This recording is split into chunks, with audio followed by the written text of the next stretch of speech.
This Todd-versation is brought to you in part by Calavo Growers, the family of fresh.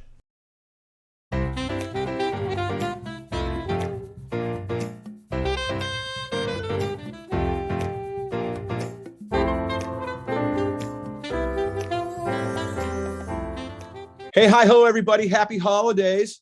I hope Santa Claus comes down your chimney, bringing a whole bunch of love and good stuff. No coal. Coal's bad, I hear, so no coal. But anyways, I want to wish everybody a happy holiday. I'm glad you're hanging out with us December. I got a buddy of mine hanging out with me. He's doing some fun stuff out there. We crossed paths and connected a couple of weeks back. I said, hey, dude, what are you up to? What's going on? And he started telling me what he was doing. I was like, dude, you need to get on here in December. We need to be talking about what people need to be thinking about in 2023. And I said, let's get this conversation rolling. So I invited him to come on and hang out with me. Doesn't have his Santa hat on, but I brought my Santa hat once again today just to throw a little love out there in the world, make sure people are like into that holiday festive spirit. So anyways, give it up for my buddy from Mascari Strategy Group. Give it up for the one, the only Nick Mascari. Dude, welcome. Thank you, Todd. Pleasure to be on here. Happy holidays. Thank you. I appreciate that. Well, that's a big intro I gave you right there. You probably haven't got that one huge. So, and before I go, I have to say, congratulations to you and your beautiful wife for your new baby. We ought to just do a little holiday cheer about the new baby. I think it's fantastic. Congratulations. So I got to get that out there first and foremost before we get started today. Thank you. 6 weeks old, little baby Sophia, our fourth. I love it. Obviously didn't realize what caused the first three, but I understand now. So we're going to cap it at 3, but it wouldn't be a big Italian family without it. Well, you literally have set me up to say about 50 things, but because it's the holidays and this is a family show, I don't want to fuck anything up by saying something wrong. Oh, that's great. Yeah, you're welcome. So let's get started because I really do want to talk about what you're doing now and the trajectory you're on because I think it's super, super cool. And when I dove into this with you and we started talking a little bit and I put my toe in the water, starting to figure out and understand what it is that you're doing, so many things came up in my research about this that I thought was such, really, really cool to talk about. And when you think about today in agriculture and tech and all these other things that are happening, there's so many startups out there today, right? Because money's cheap and money's able to go out and people are spending and throwing money at, unicorns that can tap dance and shit like that. It's just amazing to me. It's some of the things that I, maybe not necessarily are talked about or thought through. So I thought, based upon what you're doing, I thought this would be a great conversation, like I said, for people to reflect upon going into 2023, like, that's a great point. Have I thought about that? So that's kind of what the basis was of all this. And I'm excited, like I said earlier, to be able to hang out with you and do this. Before we get started, like I do with everybody, I'm not reading your bio because it's just campy as hell. So please just introduce yourself a little bit, tell everybody who you are and give everybody a little bit of your journey, if you wouldn't mind. And I'm going to drink my tea here because my instrument is a little raw right now. So I'm drinking a little tea to make myself sound, angelic like normal. Well, first off, thanks again for having me on the show. I was getting a little sad because you had 2 of my cousins on previously, and I was like, man, I must be You're Italian. Liver. Everybody in Indianapolis is your freaking cousin, so don't start whining at me. No, I in all seriousness, I appreciate it. Yes, my name is Nick Mascari. I'm currently president and founder of Mascari Strategy Group. But before we get to that, I grew up in the produce industry. My great uncle started Indianapolis Fruit back in 1947, and my dad ran it up to a few years ago. But I grew up in that business. I grew up, earning $20 petty cash, doing odds and ends job when I shouldn't have been working, but how we put each other to work. So yeah, your old man wasn't going to let you sit around on a Saturday. No, I'm sure I was sweeping docks. Yeah, exactly. Loading trucks, anything I could do, at a young age. So I worked my way up, like I said, from loading trucks to sweeping docks to even driving trucks. I had my own route for a long time. And from there, went to college, graduated, moved out to Los Angeles and worked for Dole for about a year in bananas. But hey, you're a California guy, you know the cost of living out there. So I thought it would be a good time to get back to the Midwest and transferred my banana skills from Dole to Chiquita. And nice. Spent several years with Chiquita back here in the Midwest, working on special banana projects, which was a lot of fun. And came time to get back in the family business. And I spent 8 years in the family business before I decided to go to Michigan to run apple companies up there. Cool. And that's what I was doing for the last 6.5 years until I recently retired from apples to get into consulting. I love it. And, and I love what you, and thank you for sharing that. I love what you're doing too right now, because I think it's interesting. I can't wait to dive into it, but I gotta go back and open back up, knowing your old man like I do, and the trajectory that you've been around you a while, even though some of your nicknames, which I won't bring up, which you'll have to pay me for. I appreciate that. You're welcome. Hey, it's Christmas time. I'm the gift that keeps giving, brother. But, I want to get into a little bit of your family, and what you learned, because your point, as I say, not giving you a hard time about the old man, having you working on Saturdays, but it's the truth, right? I mean, your family has a long history in this industry. I mean, to your point, it's part of your DNA. But one of the things I think that is the most interesting question that I throw at that folks like yourself that have that trajectory is how those values shaped you. And so there's my opening question for you right there. Absolutely. I saw from a young age the importance of relationships in this business. That was one. I mean, our business was built on relationships with, our retail and food service partners to our, suppliers. I saw a lot of handshake deals early on, and that continued up until, I left the business to go do my own thing. But that was number one. Number two, personal and professional integrity, was so important. And, from my great uncle to my grandfather, to my dad, to my uncles that were part owners in the business with my dad, that was extremely important. And then just commitment, commitment to myself, commitment to the business, to continuous improvement and learning. Those were all key drivers that I learned at an early age that play an integral part in who I am today and how I conduct my business. 100%. Yeah. Well said, dude. Because you had you think about your family being involved, you had a lot of beacons of light around you, that were older, been around the block, saw the business grow, right. And help that generational thing grow like that. And that's a great, I talk about this all the time, and I love talking about it. It's like, it's so important that bottom rung of that ladder is the most secure, because then you can wobble as you go up if the base is strong and you come from that strong base.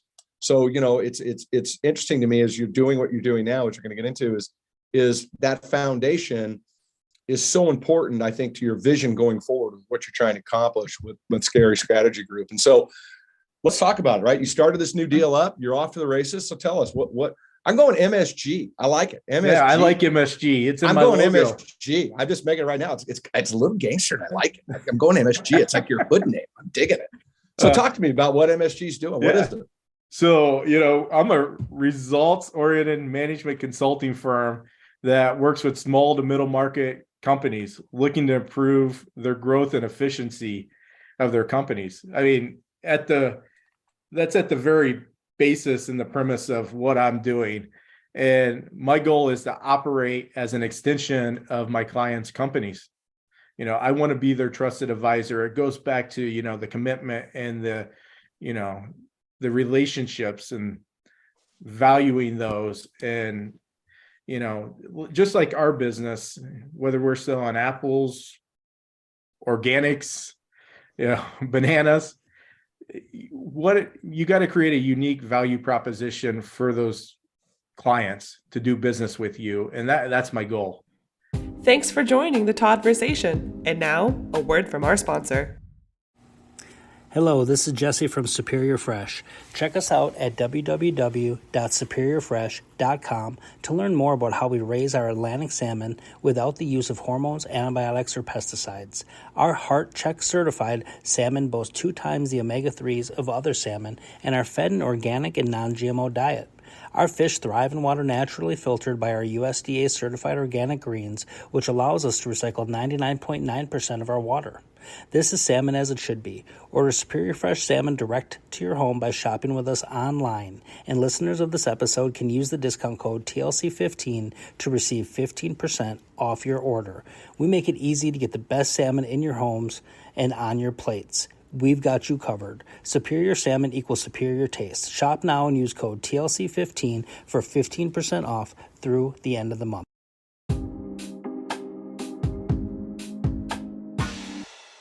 One of the things you touched on earlier, and I've come back around to it, is the importance of relationships and how much that is sometimes a lost art in a lot of ways. We become so transactional, a lot of the businesses that we do.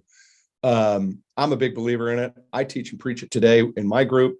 I think it's so valuable that, when you put people before POs, your business has, I believe, a much better success rate than just worrying about PO after PO after PO, because it just doesn't necessarily work at the end. I mean, again, that relationship is so powerful.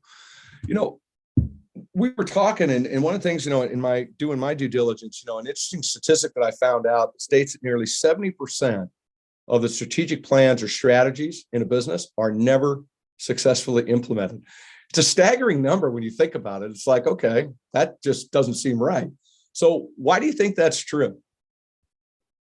Yeah, it is staggering. And, I had to question it, and I found it in multiple places, and it kept coming up, as I was training to be better in my business. But, few reasons, you're not in control of your current business. Organizations, especially smaller ones too, don't have the right people in critical roles. Some, they may have a strategic plan or goals in place, but they don't have the right infrastructure or people to achieve those goals. Some companies have way too many goals and objectives and not enough resources, like I just said, to execute on those. And I think, and the big important one is execution. A lack of execution is a big reason why a lot of these companies come up short and fail on their plans. Well, I think there's a difference between vision and execution. And I think a lot of times businesses get caught up in their vision versus really spending time understanding the actual execution of that vision. Right. Go ahead. Oh, no, sorry, Todd. No. You're the guest. I was going to say, a lot of times that vision, mission, strategy isn't conveyed down to the people that are actually boots on the ground. So most employees aren't understanding what that strategy is and how it plays into their day-to-day duties. And so there's no correlation there, and they're kind of lost. Yeah, no, it makes a good point. Well, let's touch on that a little bit between that leadership and downstream, because I think it's really, really relevant. I mean, as a company grows, a lot of times there's a disconnect that sometimes takes place between the leadership and the rest of the team. And sometimes that even trickles down, I think, even to their customer level. What do you think some of the common mistakes are that you're seeing leaders make, or sometimes they don't see things like that coming? Yeah, I think the main thing is the leaders aren't defining the clear vision for the company, and they're not explaining it in a way that connects with the people and excites them and motivates them. And therefore, they're not aligning their work and what they're doing with the bigger mission, vision, and goals of the company. And I think that's the main thing. And then, if they do have that stuff, then it comes down to execution, where the strategy falls short. Yeah. Well, again, it's vision. It's that vision versus the execution. I want to back up a little bit, and I want to get kind of everybody a little bit of perspective. You've grown up in the industry, you've gone out, you've done some really cool things. You've got a great, unique perspective. But I'm always really excited and really proud of people that's like, hey, I want to do more. I want to learn more. I want to be better. I want to try to grow. I think that's a really important thing that we all need to invest in, is our own personal growth. And whether it's reading a book, whether it's just whatever it might be, maybe it's just saying hello to your neighbor you've never spoken to before, right? You take that first step in growing as a person. But you became certified in a process called upscaling, which is really pretty cool. Can you talk a little bit about what it is and what upscaling is all about? Yeah. So real quick, scaling up. Oh, what I say is upscale. Oh, all right, well. Hey, same difference. Yeah. Well, you may think this is tea.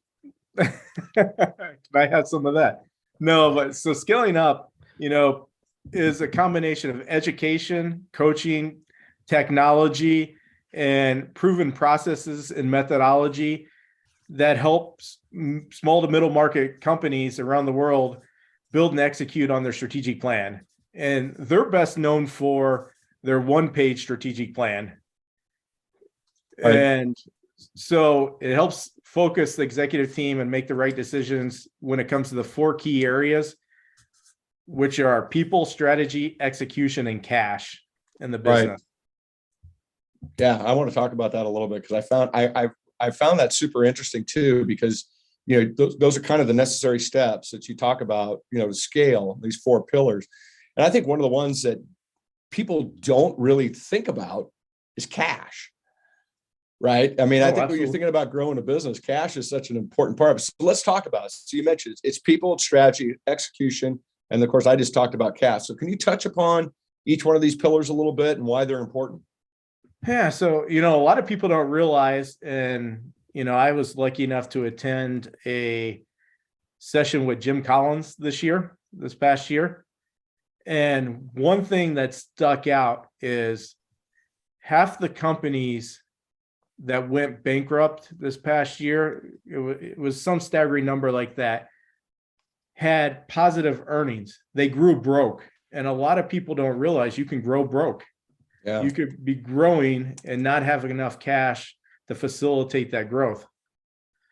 And that's the number one reason why a lot of companies fail. They don't have enough money to pay their bills.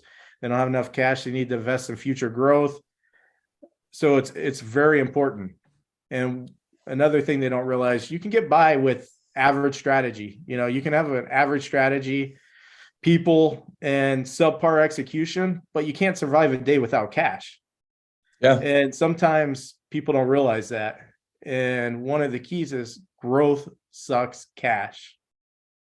Big time. Big time. Well, I think you see it now in a lot of ways in the ag tech space with the amount of investment dollars that are thrown out there, right? And how that's working out. And you read an article out there about somebody that just got another big chunk of change, and then you read an article about somebody that just lost a whole big chunk of change, right? And it makes you wonder, to your point, is it the people, is it the strategy, execution, is the lack of cash, whatever, what are the scenarios that are causing that? How important, when you think about a company growing and scaling, a lot of times in startups, you have a tendency, people becomes a really interesting perspective on that. You see a lot of startups just spin people out of there all the time. So talk about the why people, I think, when you find the right person, or, that person fits, that shoe fits, right? Why you've got to put that energy back into the, to the right fit and the right people. Yeah. You need the right people doing the right things. I mean, I know it's cliche, but you need the right butt on the bus. You need the right people on the bus, and you need to get rid of the wrong ones. And as bad as it sounds, because you never want to let people go, but sometimes people aren't the right fit to help you get to where you want to go. And then once you have the right people, it's important to have a way to track performance with clear accountability and metrics. And I think that's another area where sometimes strategy and companies fail, is they have this beautiful strategic plan written, but then it goes to the back of the executive's shelf or desk and collects dust. And the one thing I really like is there's many softwares out there that keep the strategic plan alive and in front of you. So you have the KPIs or, the OKRs, and where you stand on a daily basis, and you're tracking those, and then you can meet, weekly on, all right, Nick, our goal is, 10 new customers this year. You're at 5, why are we only at 5? And you're having those discussions, before they become lagging indicators. You should have a good mix of leading and lagging, KPIs in your business, and, keeping those and making it almost gamification, turning it into a game. I mean, when you go to a professional sport event, as there's a scoreboard, stats are kept. Yeah. Yeah. No, well, look, I look, if you're a manager or a leader and you wait until the yearly review to give criticism about what's gone on 6 months ago, you're an absolutely shitty leader. because being a leader in a lot of ways is like being involved on a day-to-day. You can take things from becoming issues by being involved, and to your point, and talking things through. Where are we trying to achieve? Where's our goal? What are we trying to get to? You don't have to be a tyrant. You don't have to be, a tyrant when you go about the process, right? Because that never works out either. But coming alongside and investing that time from a leadership perspective into the people that you're working for, like, how do we all get there? Because look, their success predicates your success and vice versa. If they're not doing what they're doing, Mr. CEO, you can't do it all. You got, so I think it's so important that we invest in that a little bit, and that energy that you just expanded upon. And that's what I never really understood until I became a leader in, these yearly performance reviews. By the time you have that meeting, it's too late. Yeah. You should be having these discussions often, and yeah, people should know where they stand. They have a right to know where they stand. And I think it's good to communicate early and often. And, that's another reason why strategies come up short. Yeah, well, there's no doubt. Again, and you go back to the people part of it, right? People are part of your strategy. People are part of your execution, and people are responsible for generating cash. So investing in your people is always critical. We talked about it earlier about, strategic plans, and getting them implemented and stuff, but I'm imagining that the success rate between an actual strategy and its actual execution, based upon the stats we talked about earlier, I'm guessing that's probably a relatively low number in some ways. It's not 90%. I guarantee you that. No. So I saw this strategy matrix, and I think it said about 30% of companies have good strategy, but they have poor execution. Then Right. About 30% of companies have poor strategy and poor execution. And the sweet spot is, that 10% of companies have good strategy and good execution. And if you fall into that quadrant, you totally outperform your competitors in terms of both profit growth and total shareholder return. Right. So you really want to be in that matrix of good strategy and good execution. And that's part. I believe that came from a McKinsey study. Don't quote me on that, but I believe that's where I read it. Yeah, I think it's incredibly hard to find that sweet spot because of the moving parts, especially in a startup.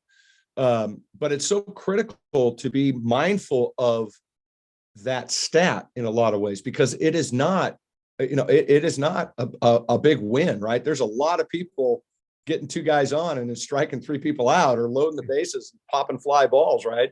It's a real challenge to get that, to see it all the way through, which I think is a lot of what separates good leaders from bad, like folks that can actually sit back and digest their business from a different, not from such they have a broad perspective is what I'm trying to get at, of being able to see their company through multiple lenses. And I think that's incredibly important as well. It is. And, the job of a leader and the top CEOs, they're doing the top level stuff that C-suite execs do, but, they also have to come down, to the ground level too, and immerse themselves in that part of it. And once the C-suite's done with helping cultivate the strategy and leading the strategy, they have to be a part of it. And so many times they just hand it off and say, all right, well, this is where my responsibility ends, but it doesn't. Your job is to communicate it early, often, be a part of it, oversee it, track it. Yeah, for sure. Well, it goes back to what we talked about earlier, the one missing pillar that nobody talks about, cash, right? I mean, cash is huge. Cash is huge. And so you got your eye off the ball, once cash goes, man, there's a lot you're going to give up to get back to normal, right? It's tough. If you have good cash flow and a downtime like now in a poor economy, now's the time you can really take advantage and look at mergers or acquisitions or outperform your competition when you have that cash flow. Yeah, I don't disagree with that. Let's talk a little bit about the economy and strategy, kind of how it plays in to MSG a little bit. Obviously in the news, this deal with the crypto company FTX is pretty crazy, right? I mean, they've got billions of dollars these cats were playing with. I mean, billions of dollars. And then, to watch them just, I don't know, but can't describe it any better, epically fail so quickly, right? And you would think, and it always baffles me when you see something like this, and I know, and who knows where this unravels, right? This could end up with all kinds of, this could be, the shell game, whatever the hell you want to call it. But you would think that a business at that kind of scale would have enough eyes and thought leaders to prevent something like this from happening. I mean, granted, look, it's crypto, and that's a whole different animal out there, right? So enough said about it, the fact being crypto. But talk to me a little bit about, when you read something like that, about what you think about that chaos that amounted there, and why and how, and from your perspective with MSG, what that makes you think about. Honestly, it blows my mind. You think about it. Think about these large investment firms, hedge funds that invested large amounts of capital into this company and not doing their due diligence, or maybe they did do their due diligence and looked the other way, but there was no accountability structure in FTX. There was no board of directors. There was nobody holding the Sam Bankman, or maybe I got that mixed up, accountable. He was accountable to no one. And you could see that with all the backdoor traps that he had to funnel money out to Alameda and these other companies. And people kept funneling money into this company. And it just blows my mind how, these big companies investing other people's money were just not like looking into the governance of this organization. Yeah, for sure. Well, it goes back to execution and strategy, right?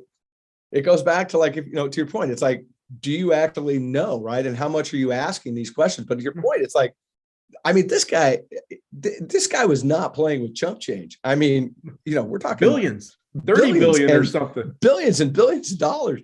And it's just mind blowing to me that it happens. It really, really is. I mean, it's like Enron, the whole 9 yards. It's just, I guess it's just hard for me to conceive that level of dishonesty or stupidity can exist at that scale and not have somebody go, wait a minute, wait, what? It's just hard for me to get it. If you look at all the players that were involved in this and tied to this, how were you not asking the hard questions that you need to ask when you have a fiduciary responsibility to the people and pension funds that you're investing their money, and you overlooked probably every fail-safe in the book and looked past every red flag to say, man, this doesn't look right. Right. Well, but again, it goes back to, I think it goes back to what we've talked about already. It's like, how do you get involved in your business at a higher level where it's just not this superficial, oh, this looks great, sign your initial, move on, right? It's this deeper dive about, it's so important to invest that time and energy into that. I mean, to me, it seems like common sense that, Major League Baseball, FTX is on every umpire's jersey, right? And you think about how much money they just they threw out there, and it's like, okay, great. Now people are getting sued right and left. It's kind of nutty, dude. It really is. It's kind of nutty. It blows my mind. Yeah. Well, so what do you think about this current economy, though, that we're in right now? When you think about businesses today and what they're doing and where we're going, I mean, there's so many variables. So talk to me. What's your current take on the economy? Yeah, I mean, you listen to, 5 different pundits and they give you 5 different answers. Yeah, no doubt. I would have to say we probably entered into a recession a while ago. I mean, inflation is running rampant. It seems to be coming down a little bit, but it's hitting hard in our space. I mean, the food space, it's hard, and people are brutal, having to make tough trade-offs. And I think it's going to be a tough winter between food and gas, and how the middle class and the other classes do. I think the people that are wealthy and have money, they'll get through this. I think it's just going to hit the middle class hard. Yeah, I don't disagree with that. I mean, I think it's incredibly hard, and I think that we're trying to ignore this away, and it's not going to work. And I think that, granted, we're obviously coming out of a crazy 2 years with this pandemic, and we've done some stuff that, right or wrong or indifferent, we've done. But I think at this point, we can't deny the fact that we're going to have to get our arms wrapped around some of these things to help our global citizens here in our little country survive, because it's tough, man. I mean, you got you got folks stealing gas now. You got, it's tough. It's tough for, it's tough for people to put food on the table today. It's real. It is. And, I'm not going to get into politics, but people got to stop, it's got to stop being political. And, the politicians have to stop using their constituents' livelihood as a pawn in this game. And that's all I'm going to say on that. No, I don't disagree with you. I mean, I think you're right. I mean, and we're going through that revelation now about what do we want to do? And you're right. And look, we can go down a dark, dirty trail and talk politics. I'm fine with it. I don't care. I get enough. I'll take the hate mail. I'll answer every one of them, like I always say. But nonetheless, it's a real big challenge out there because it's almost like we're forced into a club, right? You're either this or you're that, or you're up or you're down, or you're left or you're right, or you're whatever it might be. And it just doesn't make any more sense, right? Because we're not, at the end of the day, nobody's winning. It's not like there's a clear winner in this game. And the ones that, and the problem lies is the people keep losing are the folks that are paying, that can't afford to pay $6 a gallon. I mean, gas is $6 a gallon down the street. That's $6 a gallon. I'm pretty old, but I can go back to remember when gas was under $1, right? I mean, I get it. And so all these things are so problematic, but again, to your point, we've got to come together as a country and go, hey, we've got to do better for all of us. And I think that's a conversation political or not, I think that's a conversation we need to have. What do you think's coming though? I mean, looking ahead a little bit, what do you think? Because, my opinion is that it's not going to flip overnight. You're not going to wake up tomorrow and go, hey, everything's fine. It's going to take time. And in my thought process, it's going to take 18, 24 months, maybe. I would agree with you. And I think that's why it's important. Sometimes in business, when we get in these situations, it's like, all right, it's time to tighten the belt and hunker down. But really, I see this as an opportune time to differentiate yourself. You talked about the coming out of the pandemic a little bit, 2 years ago. And sometimes you think about our business where you hear, well, we always did it this way. And what we've learned, and if you learned anything in the last 2 years, business as usual will no longer lead to success, which might have been the case for all of us in the past. I mean, business is different today and it'll be different tomorrow. So it's time to plan. You really need, some strategic foresight and strategic thinking into your plan. And really, sometimes when we do these plans, we really have a myopic view and we don't really look past the trees in our own industry. But my suggestion is when you're doing a good strategic plan and you're looking to the future, do an environmental assessment, look out past your industry, I would say, go further. A lot of times we like to benchmark ourselves off our competitors or industry, but I would say get out of that myopic view and look further. And, it's not enough anymore. You never know what's coming down a couple months from now, but you really got to look. And nobody ever thought, I'm sure, that COVID was going to come, but now you got to put that stuff into your planning. All right, what if it happens again? What if there's another, pandemic or moneymaker, or war? Whatever it may be. You really should have contingency plans and look at things that you never would have thought might happen. Yeah, no, you're right. That's incredibly valid point. And I love what you said about looking beyond, the trees in your own front yard, right? And start to look at what other industries are doing. I think that's brilliant advice. Because we do get a little bit siloed, like, okay, well, what is happening in my personal space, and what are people in my space doing? And you're right. I think in this economy today, and this environment, this global community we all live in, I think you're right. I think you've got to go, okay, I see what my space is doing, but what is that space doing? Why are they doing that? I think that's brilliant advice, dude. Yeah. I mean, we really need to look and find that X factor that sets us apart from our competition. And as you know, like it or not, sometimes in our industry, we're in a zero-sum game. My win is someone else's loss. We work in a mature, sometimes overcrowded industry where unfairly, we get pegged as commodities. And, growth requires us taking market share from our competitors. Well, they try to do the same to you. So it really does come to who's got the better unique selling proposition, what's your value proposition, what's your strategy, and how you're going to differentiate yourself from your competitors. Yeah. I say it all the time. The produce business is nothing but a giant pirate ship.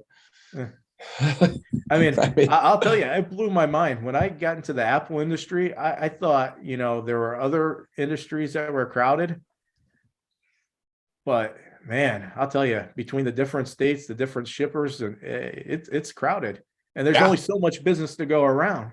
Well, right. I mean, and there's and now too, and it's really changed the apple thing, at least from my perspective, at least what I look at from my view. How many more varieties can you have? Like, can you have 60? I mean, I was in a store, I was up in Seattle walking some retail stores not too long back, and they had 19 different apples in this grocery store. I'm like, there you go. That's gotta be a challenge. It's tough because not only are you competing with the other brands, but you're competing with other varieties, and then you're competing with the other items in the department. And you're right. A lot of times it creates confusion. So consumers are going to go with what they know. If they're confused, with what apple this is, because, they all look the same and there's no signage differentiating itself, they're not going to spend, good dollars not knowing. So they're going to trade off into grapes or, another fruit or a veggie. And I think sometimes we do ourselves a disservice because we're always chasing the next big thing. And in the apple industry, it just happens to be Honeycrisp. Everybody's chasing how to come up with the next best Honeycrisp. Yeah, I love it, dude. I mean, that's awesome. But I love what you're doing, and I love why you're doing it. And I love some of the perspective you've thrown out there. And again, that's why I thought this would be like a really cool show to put out in December to get people thinking about, as we're getting into. People are planning and what we're going to do in 2023 to put some of this stuff at the forefront of some folks' minds. Like, wow, have I really thought about that? How do I evaluate strategy versus execution? How does execution, and strategy come together? All these things. I just think the timing of this is really, really cool. So tell me, going into 2023, what's up? What's next for MSG? What are you guys up to? We got any big plans? Any big, and I'll give you a little bit. Give me that fortune cookie advice that you want to throw out there to everybody. Yeah. Absolutely. First, let me throw this out there to all your wonderful listeners and watchers. All the peeps. Yeah. Look at Olympic athletes, the leaders of business. The best of them have coaches. I worked with a coach. For the last 6 years, I had my own coach because there were things that I needed help with, and I had nowhere else to turn. I mean, I have a good support system, but I hired a coach to help me navigate being a younger leader and some of the things that come with that. And, that's another reason why I continue with scaling up. And I just got another certification with George Washington University in strategic management. But, think about it. If you're a climber and you're going to climb Mount Everest, would you do it without a Sherpa or a guide? And sometimes as business leaders, we think we have all the answers. And as a result, we end up stuck on the side of the mountain or worse, we don't survive the climb. Right. So, I think it's good business. And I'm not just saying it because I'm a consultant and a coach. I mean, I practice what I preach. I still have an executive coach I talk to, bi-weekly. I just think it's good business. And they help you see a lot of things that you may not see, or may help you take that leap or take that chance on something that you may be hesitant to do.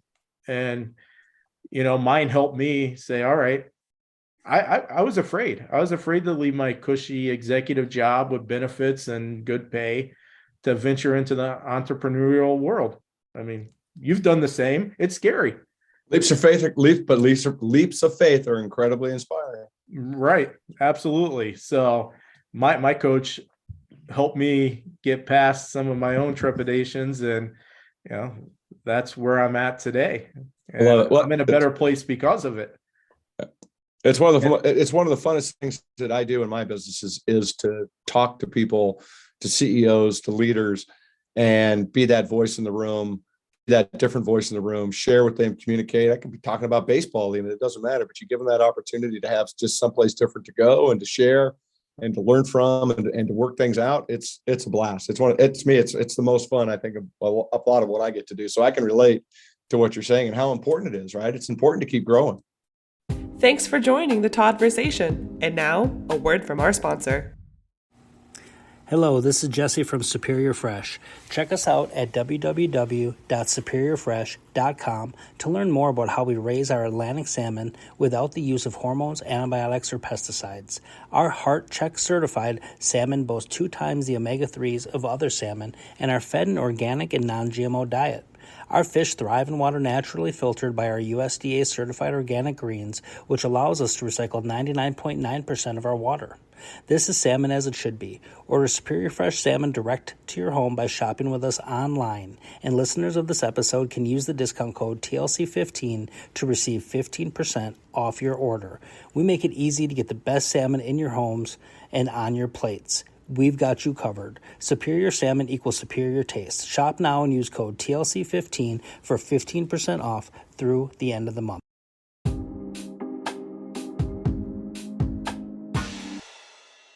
What's new? There's a lot coming down the horizon. I enjoy working with a lot of different businesses, and that's another thing that drew me to the coaching consulting side. But I also miss businesses, so we are going to create a family office and start small, buy a business or two here or there, implement the business operating system and the planning into those businesses, but the consulting Mascari strategy group, MSG, is going to be there. And I'm going to work with, a few businesses every year, but this is going to be a bigger part. The consulting piece is going to be a piece to the puzzle. Yeah. Well, again, look, you have to keep evolving, right? And I think you have to continue walking down this path, and you've got this basis that you're creating now with MSG. So it only makes sense for you to get, another step down that path to keep moving down the field, exactly the strategy you're laying out for people. Yeah.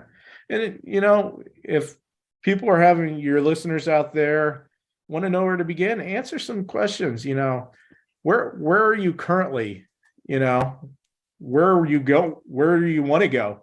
Right. Where are you going and how will you get there and what will get in your way? And if you answer some of those basic questions, it can help you to start to cultivate your strategy. But you need to know the answers to those questions. Agreed. I love it.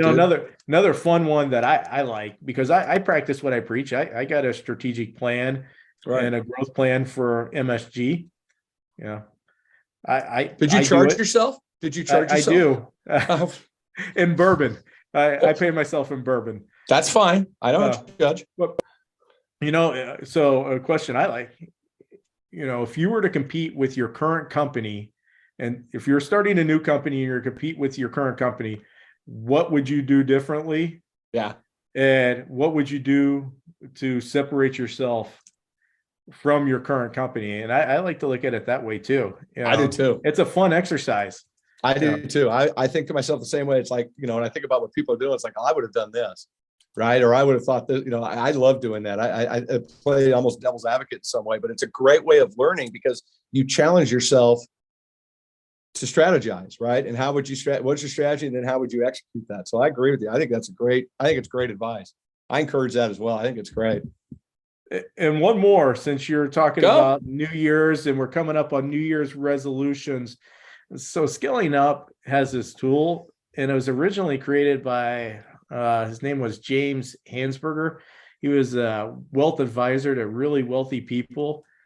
And when his clients were at the end of their life, I believe he asked, what would you go back and do differently? And what he realized in the end, what mattered most in life were the depths of your relationship and the people that helped you along the way. And a lot of times people are like, well, I spent too much time in my business. I didn't spend it with my family. So they created a one-page strategic plan for your life. And I've gone through it. It's pretty powerful. Yeah. And sometimes, we get lost sometimes because we're so busy, and, we want to grow our companies. We want to scale our lives. We want to make it to the next promotion. And sometimes we lose sight of what's important. And I think you got to take a holistic approach at it all, and you got to find balance. And I know, work-life balance and stuff, I don't really think that exists, but you got to find something. Agreed. Yeah, life balance is incredibly important to a leader.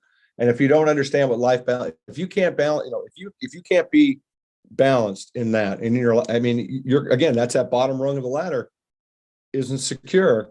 So as you go up, you can't, you don't need that wobble. I agree. Life balance is important. Oh, absolutely. And like I said, I practice what I preach. And I do this all. And sometimes I'm like, man, it's a lot of work, but anything worth doing usually is, and it does reap the benefits.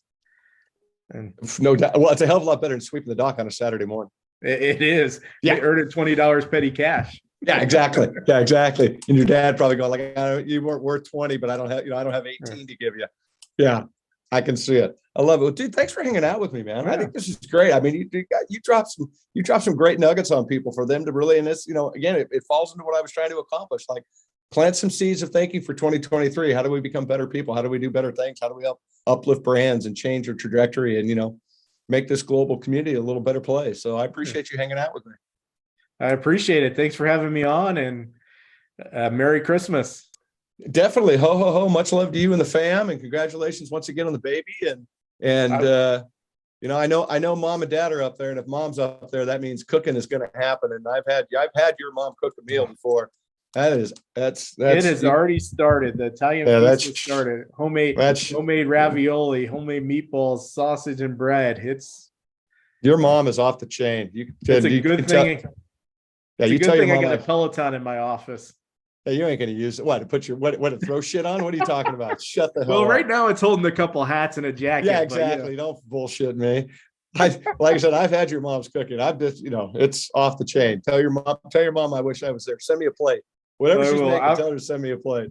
I'm honored that you had me on. I really appreciate it. And, you're doing a lot of great things here. I watch every episode.